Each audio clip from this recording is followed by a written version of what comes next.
You are watching the Huddle. Um, and guys, Chris, I want to start here with the Phoenix Suns.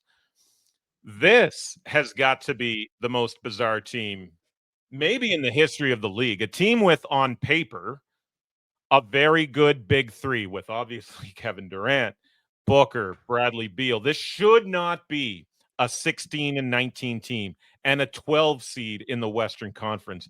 I believe I saw that this is the most expensive roster in NBA history. The Charlotte Hornets, Chris, were on a 10-game losing streak and beat them by 11 last night. They have no first round pick until 2031. So, Chris, while we wait for John to come back, where has it all gone wrong with this team? Yeah, you can't even use the excuse that if they were in the Eastern Conference, that they'd be in a better position. It's like, oh, they're just at the bottom of the West because the West is so stacked. Like, no, they'd actually be the 11th seed right now in the East, so they don't even have that to fall back on. But no, this is just a poorly constructed roster. You essentially have three players with Durant, Beal, and Booker who are different tiers of the exact same player. They're all offensive-oriented players. None of them are really going to be confused for a two-way player.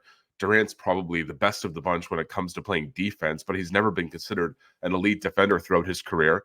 There's no interior presence on this roster. They were hoping that Yusuf Nurkic was going to be like their double-double guy, but he's a complete liability around the rim.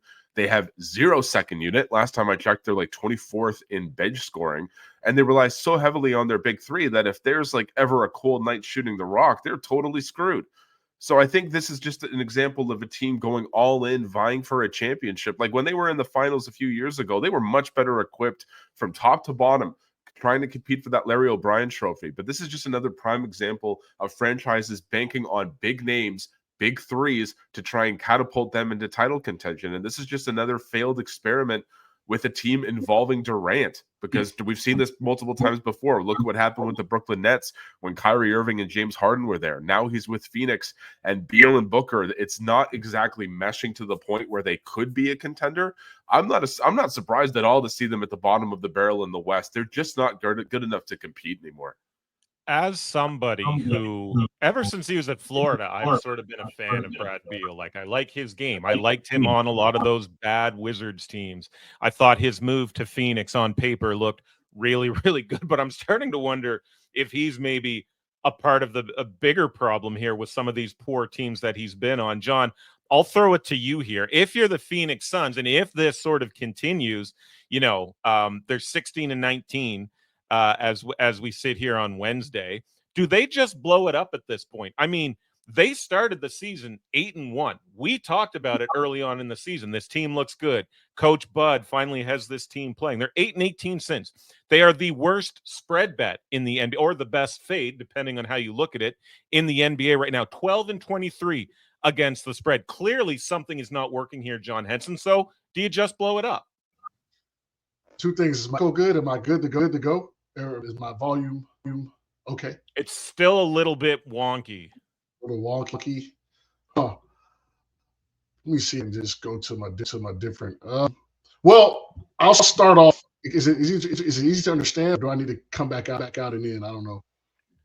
I would say try to dip out again. Let me see what producer Steve is saying here. Yeah, it could be an issue because if you need headphones, that way the echo doesn't come through the computer.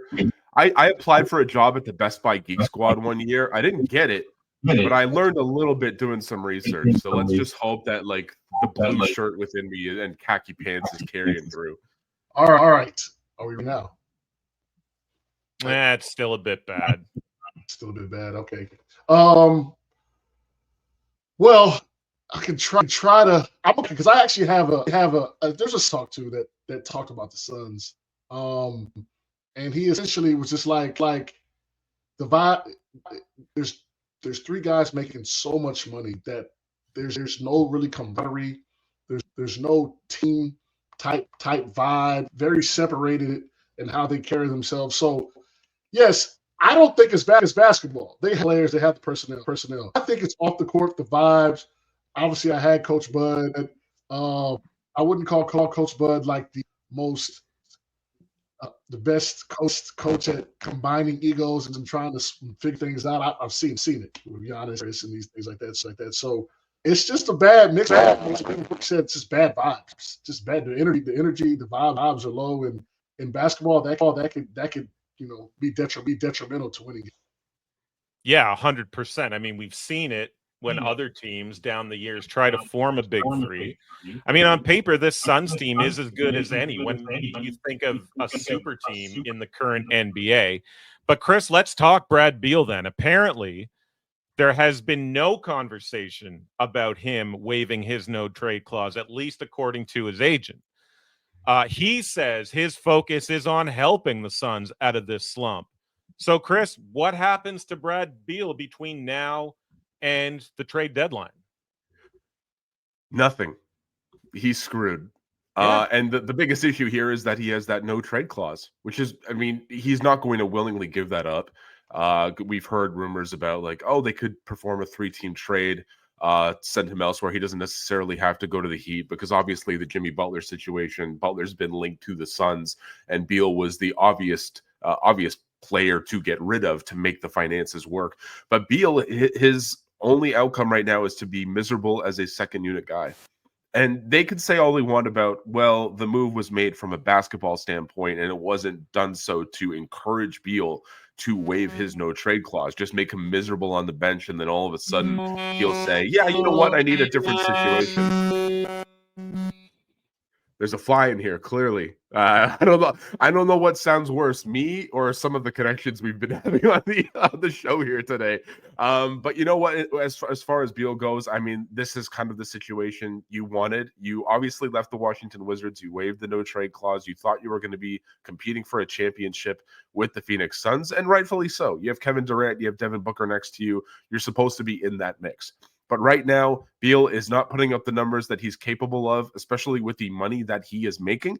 And I don't think any of the other teams around the league are willing to take him on. Like that no trade clause, if you get rid of him and he waives that no trade clause in all likelihood will still be with him on his next deal. What if he's disgruntled again? What if that mix doesn't fit again? Are you going to be screwed because he won't waive it again? I think there's so many issues going on, both internally, externally on the basketball court. I think this fit has been terrible. And yeah, he's going to be stuck on the bench for the foreseeable future. And I still don't think that's going to improve Phoenix's chances. I just think they're not a good basketball team. Yeah, and it's interesting, John's comments about potentially Coach Bud and maybe not the right guy to juggle those kind of egos in the dressing room. It's very, very interesting. Like I said, 8-1 start to the season. They looked damn good, and then the wheels just quickly fell off. Steve, let's bring John back. I want him to field this question just as an audio check. Bob Renfrew says thoughts on the